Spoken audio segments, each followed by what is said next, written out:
The Tale of Benjamin Bunny by Beatrix Potter. One morning, a little rabbit sat on a bank. He pricked his ears and listened to the trit-trot of a pony. A gig was coming along the road. It was driven by Mr. McGregor, and beside him sat Mrs. McGregor in her best bonnet. As soon as they had passed, little Benjamin Bunny slid down into the road and set off with a hop, skip and a jump to call upon his relations who lived in the wood at the back of Mr. McGregor's garden. That wood was full of rabbit holes, and in the neatest, sandiest hole of all lived Benjamin's aunt and his cousins, Flopsy, Mopsy, Cottontail and Peter. Old Mrs. Rabbit was a widow. She earned her living by knitting rabbit wool mittens and muffetees. I once bought a pair at a bazaar. She also sold herbs and rosemary tea and rabbit tobacco, which is what we call lavender. Little Benjamin did not very much want to see his aunt. He came round the back of the fir tree and nearly tumbled upon the top of his cousin Peter. Peter was sitting by himself. He looked poorly and was dressed in a red cotton pocket handkerchief. "Peter," said little Benjamin in a whisper, "who has got your clothes?" Peter replied, "The scarecrow in Mr. McGregor's garden," and described how he had been chased about the garden and had dropped his shoes and coat. Little Benjamin sat down beside his cousin and assured him that Mr. McGregor had gone out in a gig, and Mrs. McGregor also, and certainly for the day because she was wearing her best bonnet. Peter said he hoped that it would rain. At this point, old Mrs. Rabbit's voice was heard inside the rabbit hole, calling, "Cottontail, Cottontail, fetch some more chamomile." Peter said he thought he might feel better if he went for a walk. They went away hand in hand and got upon the flat top of the wall at the bottom of the wood. From here they looked down into Mr. McGregor's garden. Peter's coat and shoes were plainly to be seen upon the scarecrow, topped with an old tam-o'-shanter of Mr. McGregor's. Little Benjamin said, "It spoils people's clothes to squeeze under a gate. The proper way to get in is to climb down a pear tree." Peter fell down head first, but it was of no consequence, as the bed below was newly raked and quite soft. It had been sown with lettuces. They left a great many odd little footmarks all over the bed, especially little Benjamin, who was wearing clogs. Little Benjamin said that the first thing to be done was to get back Peter's clothes, in order that they might be able to use the pocket handkerchief. They took them off the scarecrow. There had been rain during the night, there was water in the shoes, and the coat was somewhat shrunk. Benjamin tried on the tam-o'-shanter, but it was too big for him. Then he suggested that they should fill the pocket handkerchief with onions as a little present for his aunt. Peter did not seem to be enjoying himself. He kept hearing noises. Benjamin, on the contrary, was perfectly at home and ate a lettuce leaf.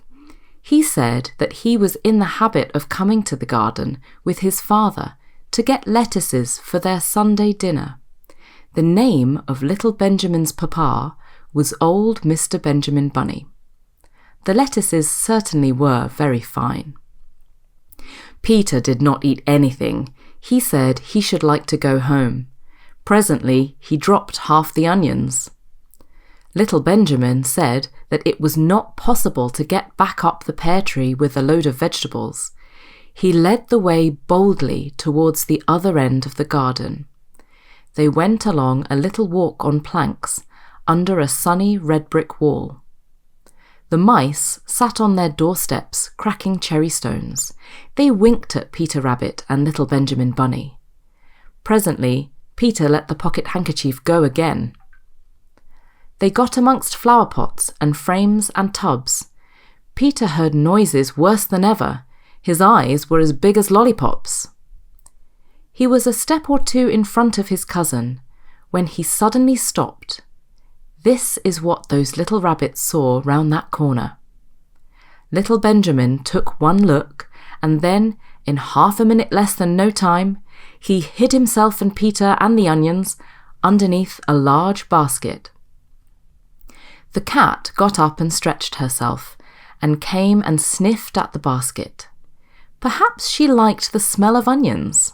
Anyway, she sat down upon the top of the basket. She sat there for 5 hours. I cannot draw you a picture of Peter and Benjamin underneath the basket because it was quite dark, and because the smell of onions was fearful. It made Peter Rabbit and little Benjamin cry.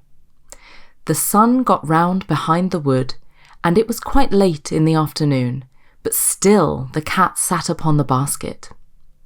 At length there was a pitter-patter, and some bits of mortar fell from the wall above. The cat looked up and saw old Mr. Benjamin Bunny prancing along the top of the wall of the upper terrace. He was smoking a pipe of rabbit tobacco and had a little switch in his hand. He was looking for his son. Old Mr. Bunny had no opinion whatever of cats.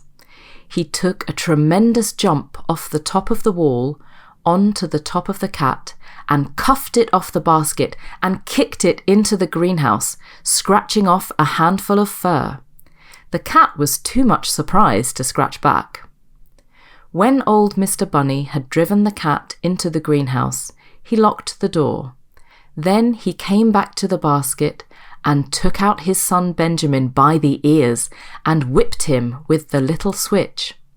Then he took out his nephew Peter.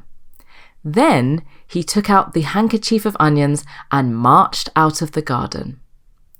When Mr. McGregor returned about half an hour later, he observed several things which perplexed him.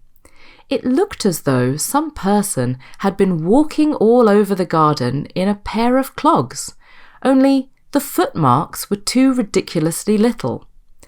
Also, he could not understand how the cat could have managed to shut herself up inside the greenhouse, locking the door upon the outside. When Peter got home, his mother forgave him because she was so glad to see that he had found his shoes and coat.